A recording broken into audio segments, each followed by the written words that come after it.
Wow, that was a tough word that came up today, eh? Tyrant. Whoa. A deep breath.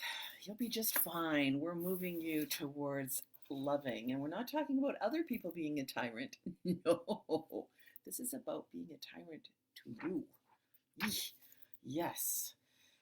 Lots of that going on. I've been watching people being really hard on themselves. And so we're going to move towards a greater loving of the person that you look at in the mirror every day. I'm not talking about the one that's standing beside you. No, I'm talking about the one that's standing in your shoes. Well, before we get to moving towards being more loving of yourself, how did you work through yesterday's trusting?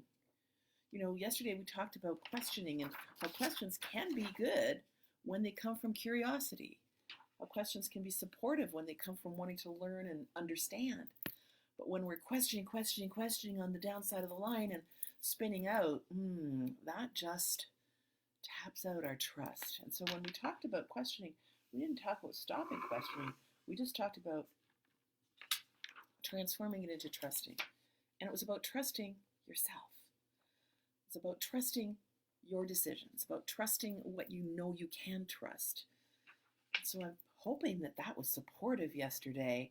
And if you've got any questions or comments about it, please do tap them into the chat line. Hi, welcome, good morning. It's good to see you, Marnie and Susan and Kim and Sherry. I always feel a little bit like Miss Dorothy on Romper Room when I do these because I'm looking and seeing who's joining us. And it's lovely to see you all. So today, big deep breath. We're going to move out of that tyrant behavior. It's not towards other people, and it's not other people towards you. It's you to you. Yes, so you have complete and total control over this. That's the good news. The bad news is that this is hurting you. Every cell of your body is hurt when you behave in this way to yourself. And you probably say, oh, I'm not that bad. Well, whenever I get what I call old-fashioned words that are not in common usage now, it's an indication to me that this is probably something that's happening at a soul level. What I mean by soul level is not your body, not your mind, but that part of it that connects us all. Now, I know that I've been really witnessing a lot of really lovely, kind, compassionate behavior going on around me. I've really noticed it. One of the things that we decided to do, like when this all started, was to just a lot of gratitude. And so we printed up some thank you signs and we put them on the side of our recycling bin and our garbage bin and our compost bin so that when the trucks come driving down the road, they would see the sign, thank you. Well, what's really interesting is that my partner Phil decided to post that on our neighborhood page, and we've been walking around and we're noticing other people putting it on. You see, when we are kind and gracious and appreciate others, it spreads, it ripples out. Bad news is when we're being nasty and mean and oppressive and with ourselves, that ripples out too. And as a human race, there is a lot of that going around. At least there sure was before this all started, and hasn't disappeared. It is starting to dissolve with the kindness and the appreciation, which is wonderful. I'm so glad that it is beginning to dissolve. But let's get it to dissolve even more quickly. Let's bring out the big, strong sunshine so that that ice of tyranny will dissolve. Okay? And I'm not saying that there's not tyranny in the world. There absolutely is. But what we're focusing on today is not outward tyranny, but inward. That's the really dangerous stuff. See, if it's happening outward at all, it's just because it's happening inside and it's spilling out. Tyranny is about oppressing others so that you can rise up. And unfortunately, tyranny can happen within you when you oppress yourself, or you are unkind or cruel to yourself, or you're forcing yourself to do something. And what I've discovered also is that I've been hearing from clients that this time of social connection and physical distancing, if they are being isolated with members of their family, a little bit is starting to go a long way. It's because they aren't loving themselves enough. So during this time frame, it's a great time to start new practices of loving yourself. So if you love someone, you want to spend time just with them. Tip 1, spend some time just with you. Not trying to figure stuff out, not trying to balance your bank account, none of that stuff. No, just for you, with you, for you, things that you enjoy doing.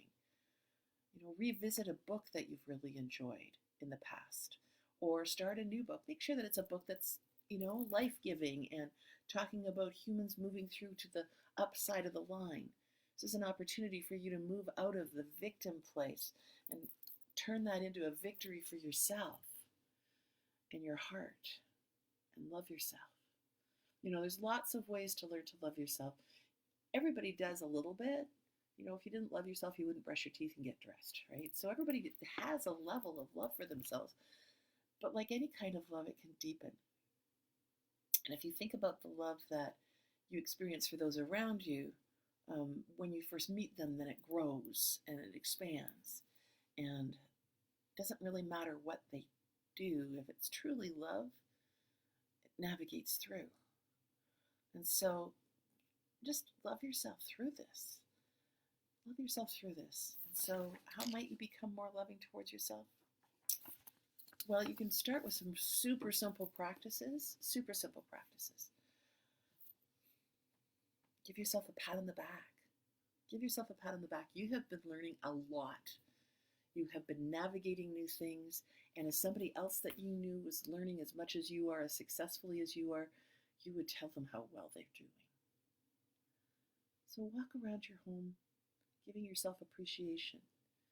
Whenever you tie it to something that you're already doing, it really reinforces it, because then it allows your subconscious mind to do it.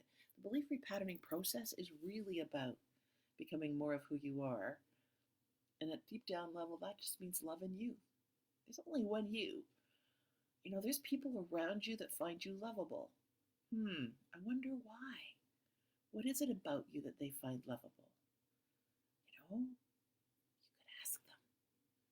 You could just say, let's just talk about what you find lovable in me and what I find lovable in you. That's I'm not in the middle of an argument, but you know what? If you do that proactively, there probably won't be arguments. And it's the same with yourself. What is it that's lovable about you? I'm a big fan of making lists of these things, and you may want to just do that, because there'll be times when you'll start beating up on yourself again. Start going, oh, you should be doing this. How come you're not doing? Oof. And if you've got a list, then you can pull it out, tying things to things you're already doing. So you may want to decide that at the bottom of a stairs, if you've got stairs, like we're in a bi-level, so I'm going up 2 levels of stairs each day, many times. And so at the bottom step, it might be, as I take one step, it's like stepping towards loving myself more. And then as I get to the landing, it's how I've been loving myself recently. And then another step. And then as I get to the top, where else might I love myself today? Yeah, you can reinforce it super easily. So let's just do a quick repatterning, shall we? Pop your comments in. Pat, thank you for saying that trusting really set you up for a day on the upside. Great. And it's setting you up to really notice how you're loving yourself. So what did you trust yourself to do yesterday? That was it. That was evidence of loving yourself. Yeah. Where did you notice that you were capable the other day? That's evidence of you loving yourself. And how might you love yourself more deeply? How might you expand it? Some people say, oh, I already love myself. Yes, but how might you expand it? I'll give you one really easy one. Yourself a wink in the mirror. I know it's simple, but it's one of those little signals that's, I love you, we got a secret, okay? Give it a shot. It doesn't cost anything. So forgive yourself for all the times that you've beaten yourself up, put yourself down, and were otherwise cruel to you. Remember that that's not who you really are. It just comes when you're feeling threatened or put down and you're trying to build yourself up by forcing yourself to do it. It doesn't work. It doesn't work when we work for an employer who's tyrannical with us, who's pushing us, who's mean, who's not. That doesn't work there. It doesn't work in parenting. When we do that with our children, it doesn't work in friendships, it doesn't work in relationships. Why would we think it worked with ourselves? It's a crazy making question. We're doing it because it's what we know when we're on this side of the line. So give yourself permission to love yourself just a little bit more today, or a whole lot if you dare. You're the one that gets to choose. You get to choose if you're pushing yourself down or raising yourself up. And here's the news flash. Other people will begin to raise you up more when you raise yourself up. And when you're being nasty to yourself, other people will follow suit. You see, we train others how to treat us. Maybe not consciously, but now you can do it consciously. So where are you able to love yourself more today? Where are you free to expand that? That's a really good question. Let it be super simple. Let it be easy. Only rely on you. Don't be looking for it outside of you. But you're free to love yourself today by maybe thinking of 3 attributes that other people who you know and care about you like about you. Like if I said to them, what do you most like about? And they would tell me. You might want to think about what would they tell me? What things? And then, you may want to enter into a conversation with one of them and say, let's play a game. One of the things I really love about you is that you're really funny. And then the game will be, then you can say one of the things I really like about you. But here's the important part of the game. When you're telling somebody about what you love about them, 3 to 1 chance, it's about you. So you may want to just practice this. You don't even need somebody else to play the game with. You can just do it on a piece of paper. What is it that you love about? Okay, so I'm going to choose Phil again. What is it that I love about Phil? He's patient.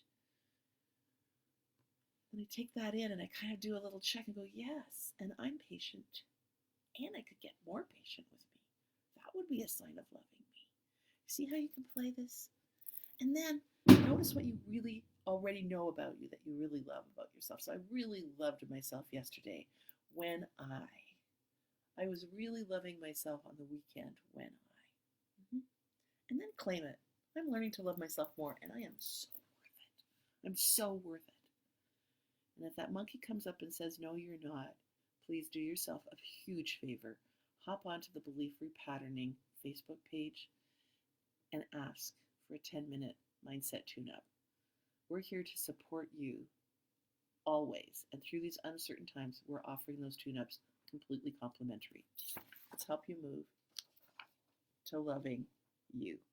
You're really worth it. Take care, and I'll see you tomorrow morning at 8 a.m. Bye for now.